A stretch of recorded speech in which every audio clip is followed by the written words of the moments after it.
All right, we are now actually good to go. So my name is Derrick Simpson, and I'm a volunteer with the Centertown Community Association and with Strong Towns, Ottawa. And this is the Ottawa Urbanism Book Club. And I have Gregor Craigie here with me, who is the author of Our Crumbling Foundation. It's all about Canada's housing crisis and how we can help solve it. I'm very much a transportation guy, so I found this book super interesting and useful because it taught me a lot of things I didn't know. It had a lot of different strategies. I mean, you have a list at the end of like 34 or something different policies that Canada can do to help fix it. One thing this really taught me is how many different strategies and ways you need to fix the housing crisis. If you could just choose one or maybe a couple that you find would be the most useful, what would they be?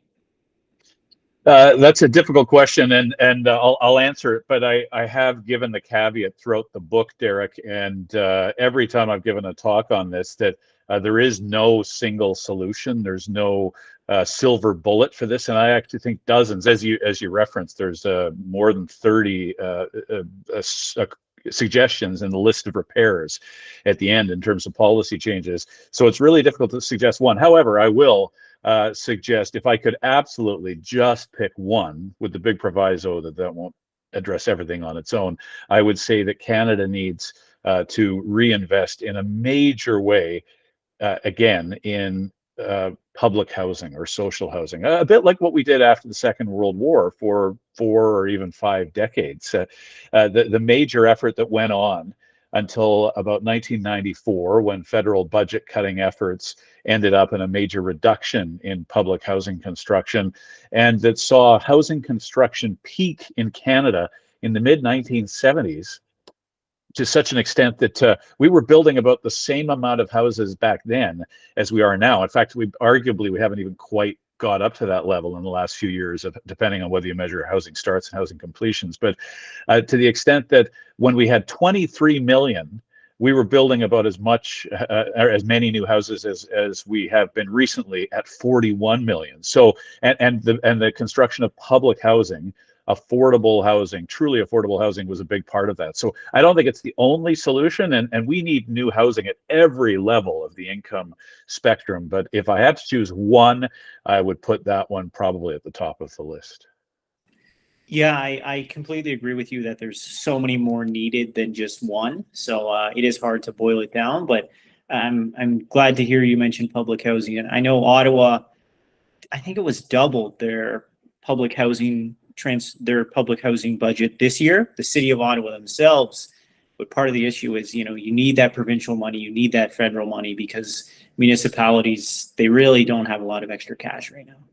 Definitely, and you got a feel for cities. I mean, they have their own changes they could make, and I mean, they play part of the problem, as it's emerged. But boy, there are so many city councilors across the country I've talked to who are trying to deal with this, and they're the ones. I mean, I know all of us do to some extent, and all politicians do, but they're the ones facing this at street level, face to face. But as you say, I mean, municipal budgets can only go so far. I mean, sometimes cities can find and identify land, maybe they can do various things, but really, as you say, they don't have the financial resources that especially the province and the feds do.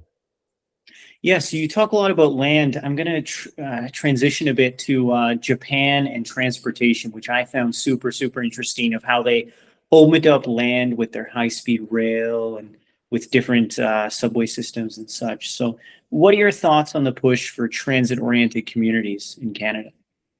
I think it's absolutely essential, and I've had a bit of pushback from a few people who said, well, you can look at various lines in Vancouver and Toronto and what have you over the last several decades, and they arguably haven't had the same results as other countries like Japan in particular. And with the big caveat that Japan also has going for it a declining population. But Tokyo has not had a declining population. Its population has been going up, and yet they've kept housing really affordable. And transportation has really been a big part of that.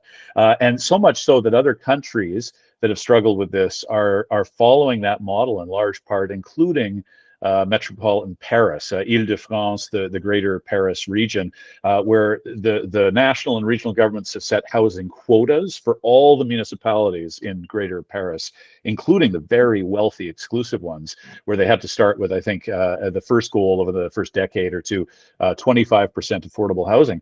But part and parcel with that, it was a carrot and stick approach. And the French and regional governments came up with significant amounts of land, not only for public housing construction, but also for the extension of new metros and commuter rail, along with new space for for retail and commercial land development. So the French are really using a combination of carrots and sticks to make major improvements to not only their affordable public housing, but also their public transit. Because of course, yeah, the further people can go and get there efficiently and so on, it makes a big difference. And that's what a number of experts, both in Japan and in France and in Canada, told me was needed here in a bigger way.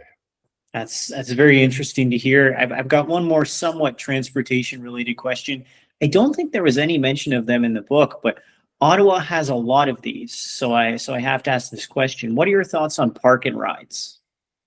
I like park and rides personally, having used them in the past in Calgary when I got my first job, and briefly in Vancouver. So I think anything that facilitates better planning, or pardon me, more public transit use is great. You're right. I didn't get into it in the book. I focused more on parking, which is, as you've probably discussed in your forum before, astoundingly expensive. And that's why it's interesting to see cities like Edmonton and Victoria, where I live, and others say, actually, you don't need to provide as many parking spots as you used to, and more, you don't need to provide any. So I do wonder in some cities and urban spaces if park and ride might come across similar challenges in the future. But in general, if it's getting more people out of their single cars for more of the drive, then I personally think it's a good step. Yeah.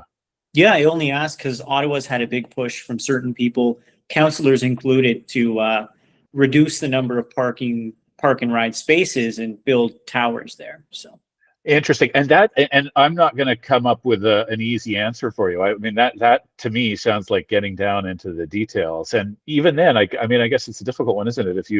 If you provide, I don't know, a 12 or 20 story a tower with lots of apartments in it. I mean, is it one parking spot for one home, or I don't know, but that's an interesting one I haven't looked at. yeah, it certainly is. So last question for me here, and then we'll open up to the floor.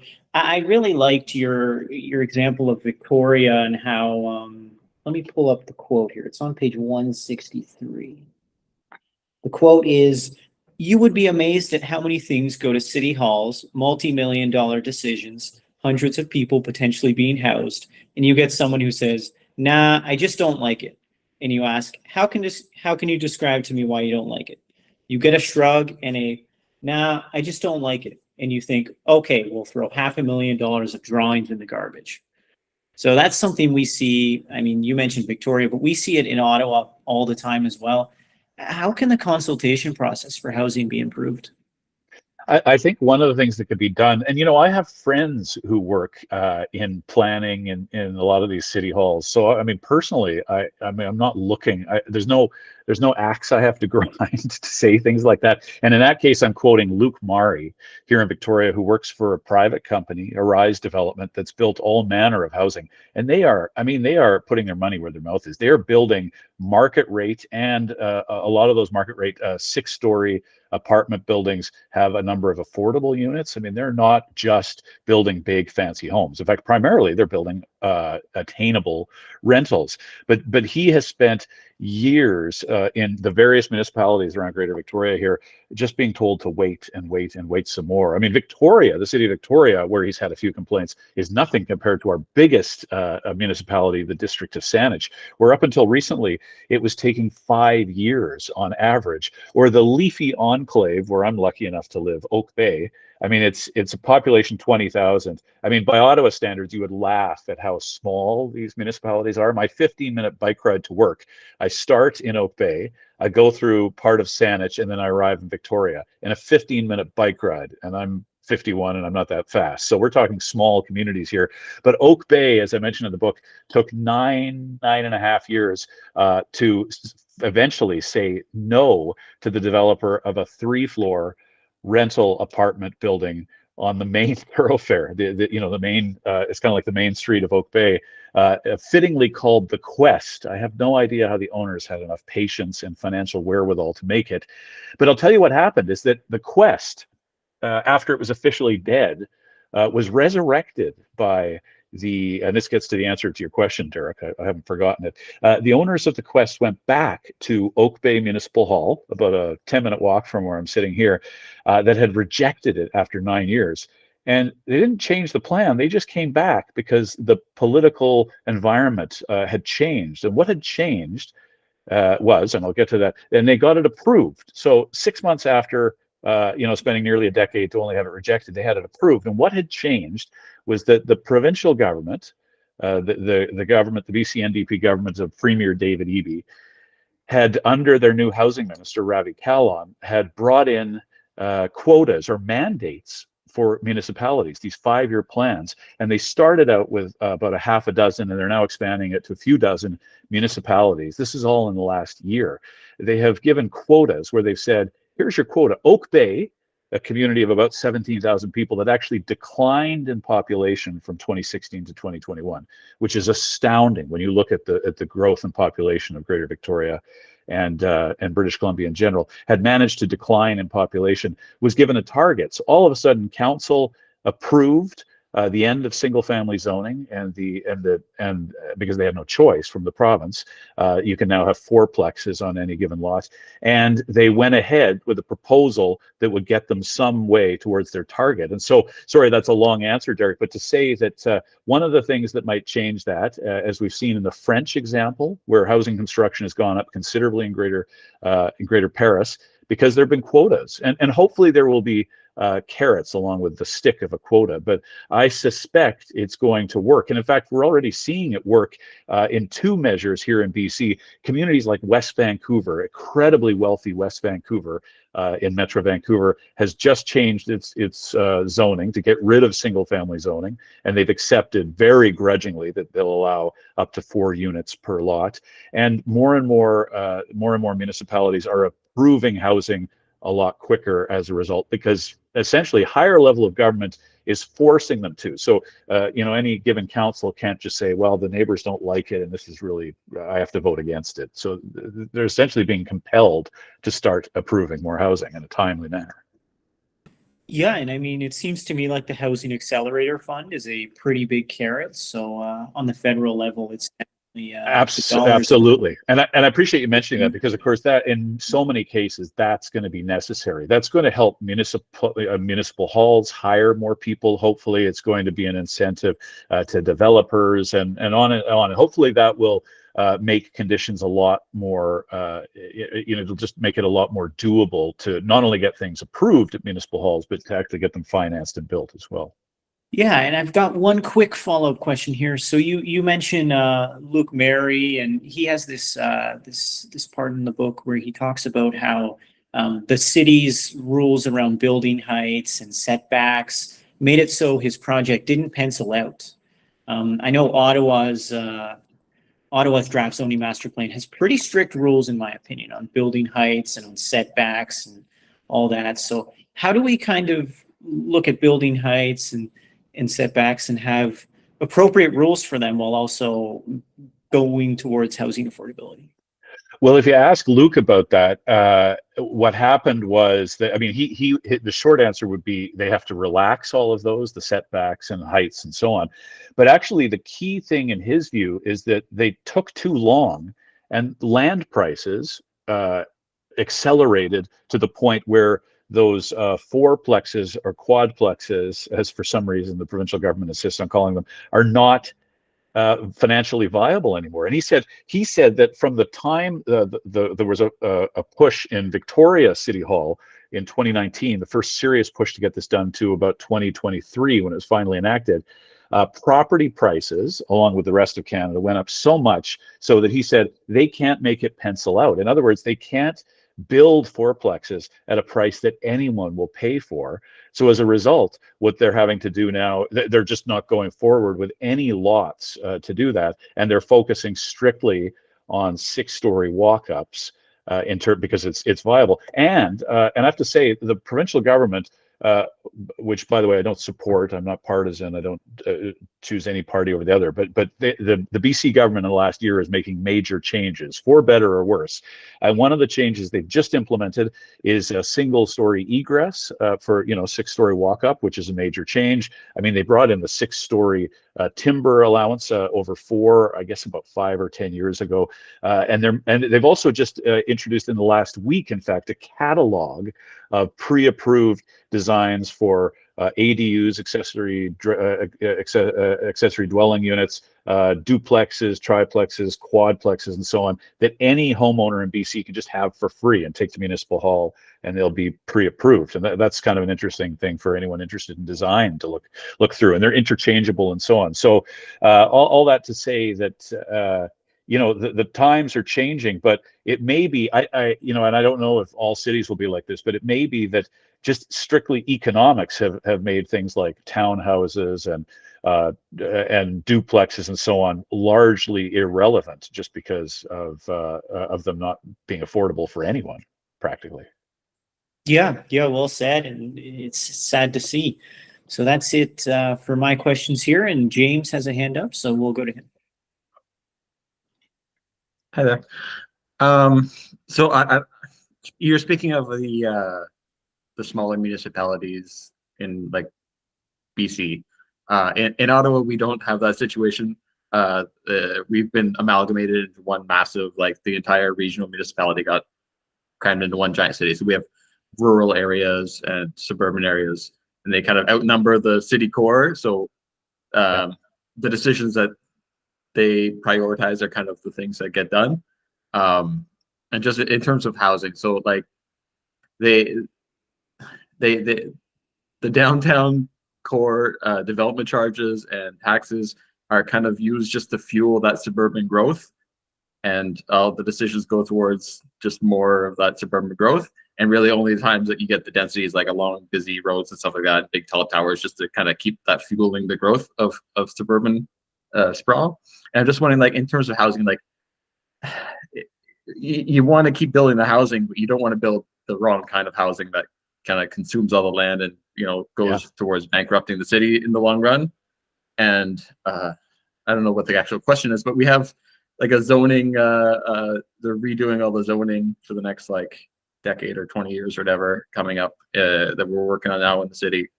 And I feel like they're not going far enough, because the cities are really baked in from like the post-war suburban areas. I just don't know what your thoughts are on that kind of like battle there between densifying, but then there's just so much suburban area that's never going to change. And they could use that density to keep them the same. I agree. And it's interesting. I'm going to Calgary in a couple of weeks to give a talk there, and I was talking to the organizers, and they describe almost the same thing, which is interesting to me, because Calgary and Ottawa, or at least the capital region, are pretty similar size, about 1.5 million, and huge suburban surroundings and so on. And in fact, even Greater Victoria, which is getting close to 500,000, has similar issues. It's just sort of a bizarre patchwork here. But I think, I don't know that it's the only solution, but I suspect what you're going to have is, if anything works, it'll be like the French example again, where you get a regional approach and national, where in other words, higher levels of government finally say, we can't do this anymore. And so that's what the BC government is doing. What the French government did, by the way, it should be noted, and I write about this in the book, they did not impede or grow into farmland, into their version of the Greenbelt, a bit like the Toronto or the GTA's Greenbelt, which has been so contentious. And I talk a bit in the book about how the Ford government, dipped its toes in, and how there was a huge uproar. And I suspect, I'm not going to claim to be an expert in Ontario, but I suspect that if in the future, hopefully not the too distant future, but an Ontario government decides to take an approach kind of like the French approach, or even the BC government approach, where they're just saying, look, you have to densify cities, any city beyond whatever size, you have to densify, and you have to find land, and here are quotas. I suspect cities will do it. And it also gives, I mean, I've talked to councillors in this province who've said, it's actually kind of an out. We're so used to having people turn up on our doorsteps from suburban or wherever, and they say, well, you can't do this. I mean, I see this in my neighborhood. It may be small, but it was the equivalent. I mean, this is just, my house is worth now $1.6 million. It's all very privileged and leafy, and mine's a cheap house here. And nobody ever wanted any kind of density here that I talked to. But now there's no excuse. And I've heard this from councillors and the mayor. We don't have any choice anymore. This is just, the bigger picture is there's a housing crisis. The province has forced us to act. So now it's up to us to figure out how to do this best. So I don't know, sorry, James, I don't know if that answers your question to any degree, but I suspect, I mean, especially if the population keeps growing at the rate it's been growing, or even anywhere near the rate it's been growing in the last 5 years, I suspect in the next provincial election, there'll be more pressure on all the parties to come up with something like this. Yeah, well said. So we'll go to Erwin. Hi, Mr. Craigie. Thanks very much for your book. It was an interesting read. You're a good storyteller. Can you hear Thanks, me? Erwin. I can. Thank you, Erwin. There were a few things that I was kind of missing, and I'm wondering whether you could explain why you chose not to deal with those. One is the example that everyone trots out that goes back several generations about Vienna. Yeah. You didn't devote a chapter to Vienna, and yet to this day, many people believe that there are lessons to be had there. So absolutely. Yeah. So the other thing is, I sense that you didn't pay much attention to the environmental or climate change aspects of the need to provide more housing. And I'm thinking in particular of two technologies that I didn't see referenced in the book, although one you just mentioned, mass timber. Mass timber is obviously has environmental benefits, and should be promoted a lot more than it is already. And yeah. I grant you that BC is way ahead of the pack in allowing certain heights and so forth. But more generally, that could certainly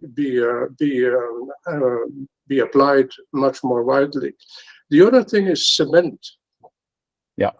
Some time ago, I read an article in a magazine that I'd never heard of before, Noe Mag, that had a long article about renovations in cement. And as I'm sure you know, cement is one of the most carbon intensive sources of construction, and it's used in massive amounts.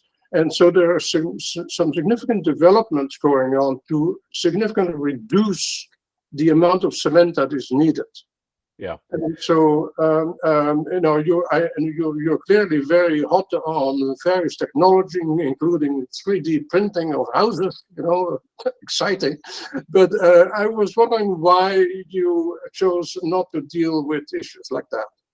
Yeah, both good questions, Erwin. I'll deal with it in reverse order, just because you've just mentioned that, if that makes sense. I am aware, and in fact, I've interviewed an owner of an aggregate company here in Victoria about those innovations using, ash it's a much greener cement, and in fact, various levels of government are trying this. In the end, discussing this with the editor. Oh, sorry, and I've actually included that in a children's book I wrote called Why Humans Build Up.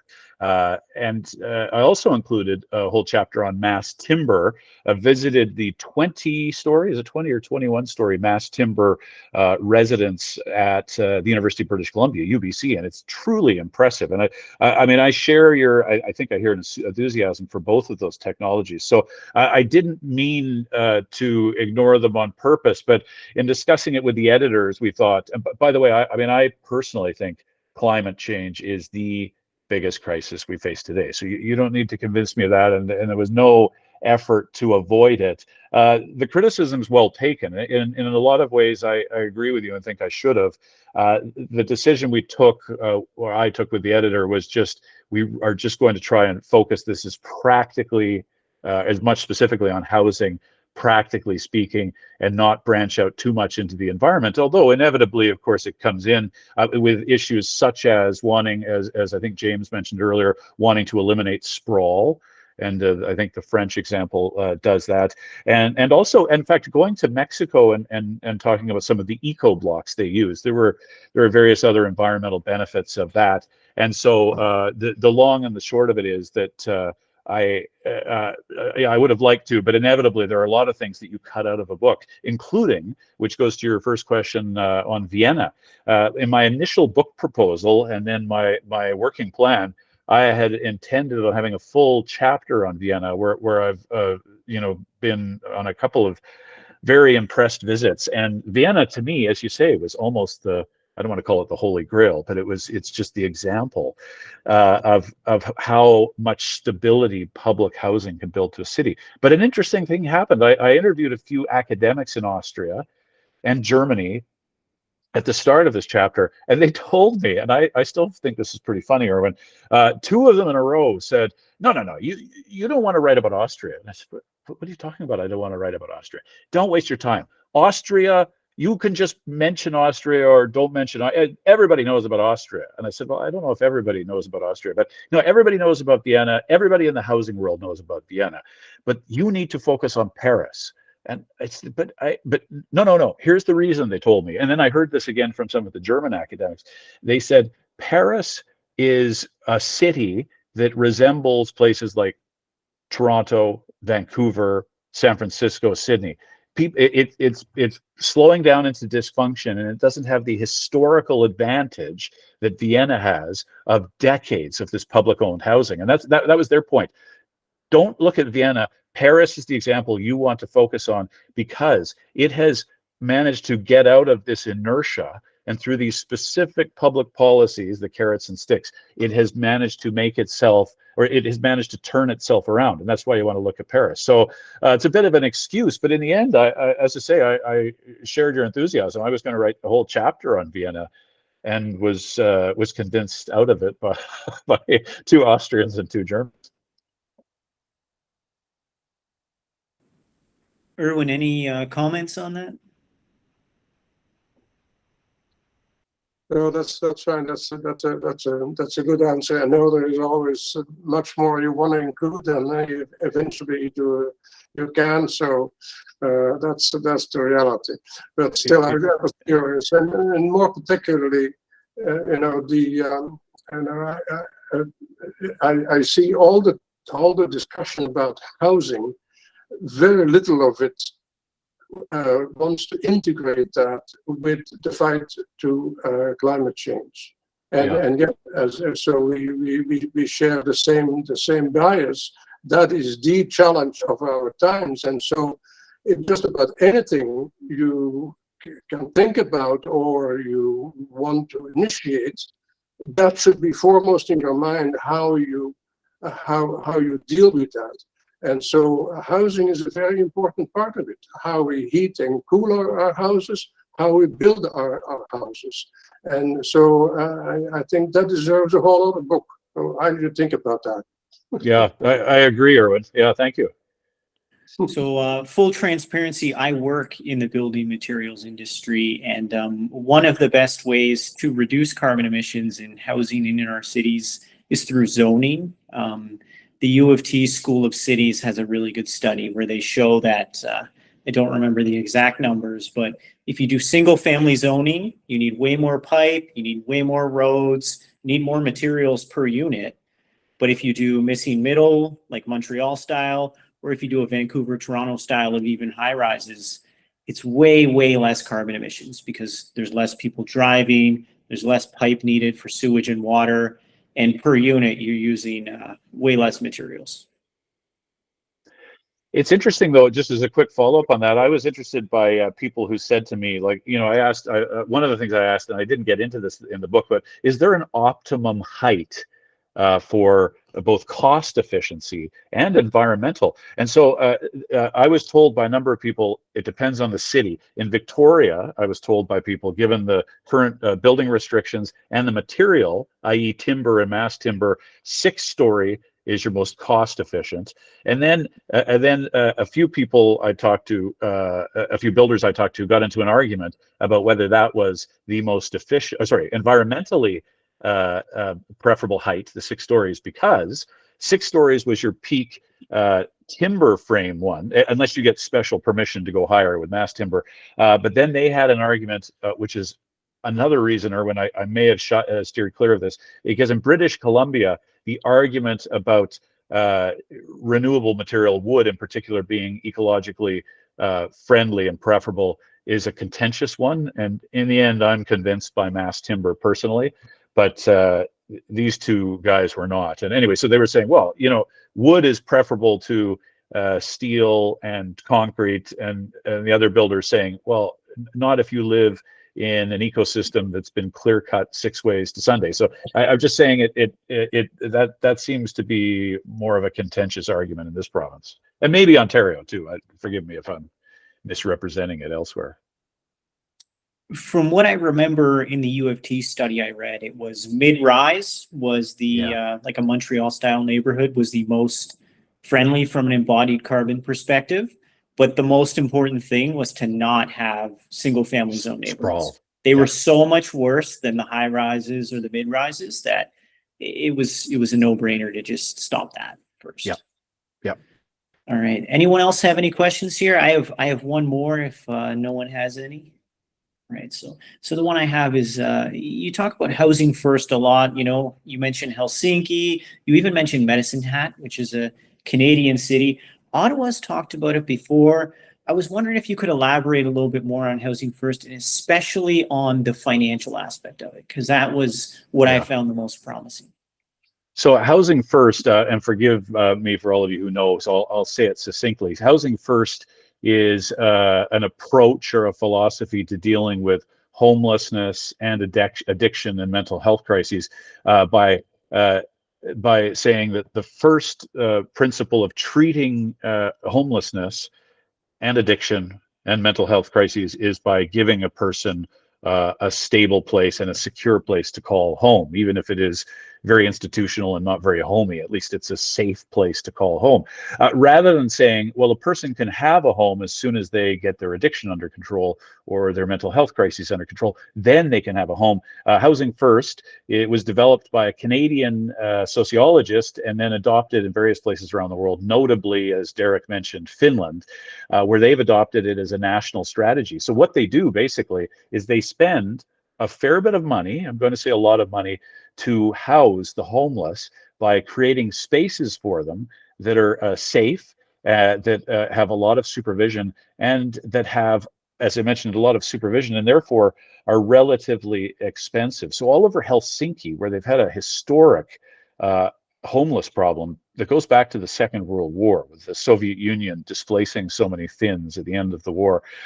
They've had decades of homelessness, and so they took on this approach, and it involved the Finnish government and many nonprofit agencies buying up apartments, building new ones, and then having various degrees of supervised supported housing. And to Derrick's point about the finances, the long and the short of it is that at the very highest level of support, so in other words, the people that we often hear called hardest to house because they're extremely addicted, they have behavioral issues, challenges, the supports needed are incredibly high. I mean, sometimes they're looking at, I forget the exact ratios, forgive me, Derrick, but in some cases maybe it's even 1-to-1, one support worker for one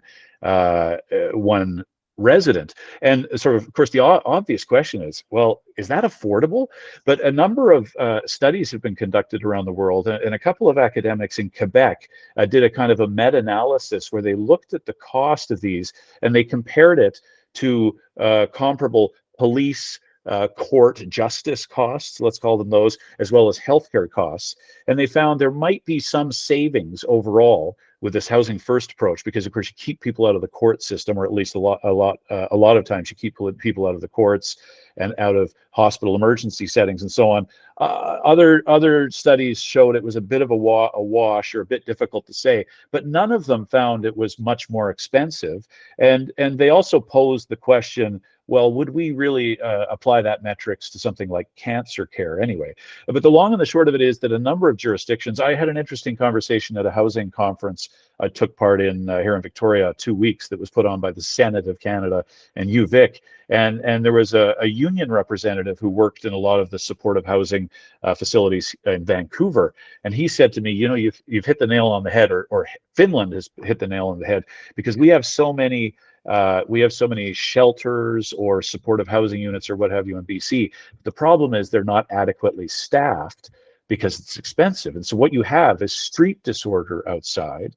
You have a lot of social problems, and people, understandably, in the neighborhood don't like it. So he wasn't vilifying neighbors for being worried about these, but he was saying, we know that where there is proper staffing, which varies depending on the residents, that these kind, and it's the proper size of building with, you know, with not too many residents, that they can be successful. And the example in Finland seems to point to that, such that they have no shelters anymore, and they've all but wiped out visible homelessness. And in fact, just one last thing on that, Derrick, the Y Foundation, the biggest nonprofit in Helsinki, says the biggest problem now is they're worried that too many people in Helsinki will be convinced that homelessness is no longer a problem, so therefore government shouldn't keep spending money rather on these solutions, this housing first solution. Man, that's certainly a problem, but we've got a very different way of approaching that here in Ottawa. So yeah, and so many cities across the country. I mean, it's just you know, I know a lot of us, when we think about it, are still shocked. It just wasn't visible when we were growing up. But it's and one last thing on homelessness that a lot of people said to me who work in it, and this was in various provinces, Quebec and Ontario and BC. They said, you know, homelessness for many decades in this country was practically only the result of addiction or mental health, like serious mental health crises. But more and more, they said, it's the exact opposite way around. So people are becoming homeless strictly for economic reasons. They get evicted, they get reno-evicted. We're seeing a lot of that here in Victoria. Aging apartment buildings get bought up by a real estate investment trust, then they're kicked out, and they can't find anywhere that is for a comparably low rent, because they've been there for 30 years. But then what happens is that the person who's now homeless may be hanging on, living in a car or sleeping in a tent in a park.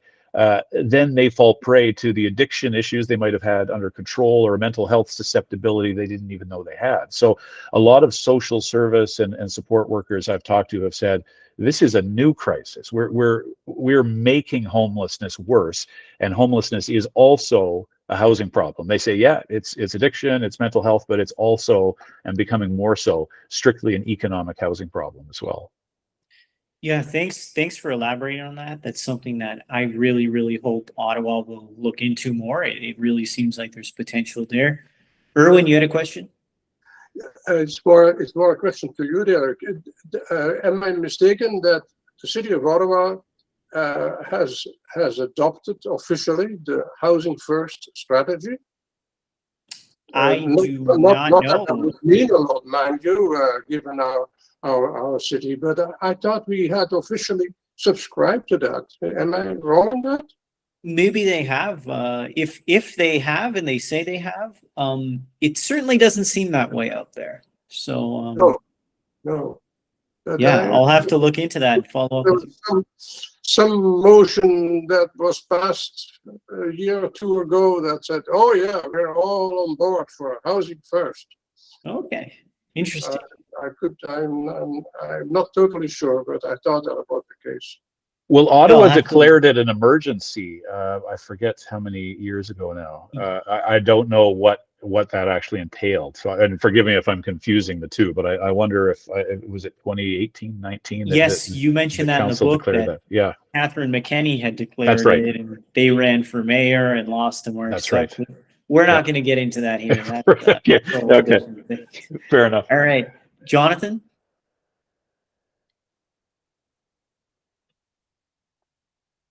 Jonathan Davies, did you have something to share? All right. Yeah. What? Now, Gregor, I'm a little confused because some of the things you said suggest that Victoria's found a solution to its homelessness crisis, but then you're also saying that there's still homelessness is still a problem in Victoria. Oh yeah, forgive me for the confusion, Jonathan. Victoria has not solved its homelessness crisis. If I misspoke, I may have attributed to Victoria what I meant to say for Helsinki. Finland has eliminated all visible homelessness. So essentially, there's nobody sleeping in their public toilets or their benches or so on anymore, because almost everybody in Helsinki, they have no shelter anymore. Victoria, BC has not at all. I mean, we are building more housing, absolutely. And in fact, the provincial government is putting more money into mental health and all of this, but we are a long, long way.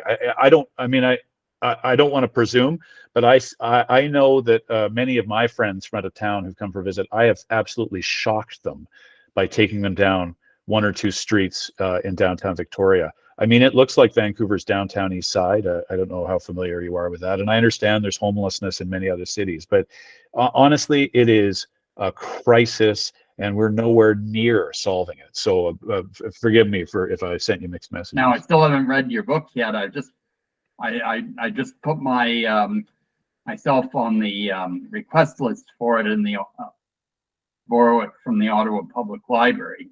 Oh, thank you. But I just put myself on the waiting list for it about a week or two ago, and it's it's a fairly long waiting list. Well, thanks for doing that. I appreciate that. Maybe they'll buy some more. You never know. Yeah, but from what I've been told, you've written an article, a chapter on what Victoria is doing. Yes, but I'm mostly outlining the problems, to be honest, and that's primarily it for most of the Canadian examples, and then looking to other countries and some of the solutions. And that's not all. I mean, I don't want to suggest that work isn't being done, because it is. There are improvements. We are increasing construction here in British Columbia significantly. Right. That's a whole other question, though. A significant increase in construction is impressive unless it's not enough to keep up with the even more significant increase in population rise, which is one of the complaints of the BC government towards the federal government right now. They've asked specifically for a formula that ties immigration numbers and temporary foreign workers and international students to new housing construction and affordable housing funding. That has not yet happened, but it's an ask. All right. One thing I'll add, Gregor, is you mentioned in BC the homelessness. Ottawa, we have it pretty bad. Yep. I was in Vancouver last summer.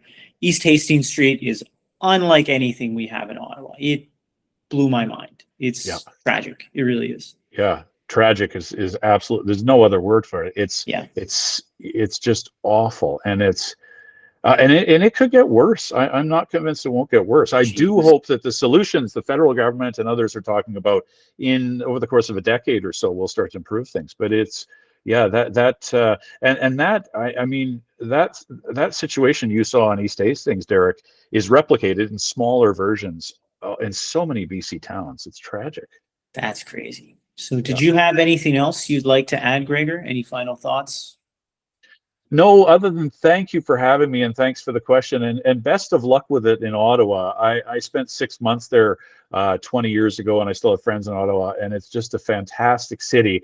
But I feel for you. I think James mentioned, the pressure between suburban sprawl, and we all want more of just the same comforts we grew up with. And meanwhile, especially in neighborhoods where you're trying to densify and improve things, it can be a real struggle. So best of luck to you guys, and good on you too for discussing these things and organizing and so on.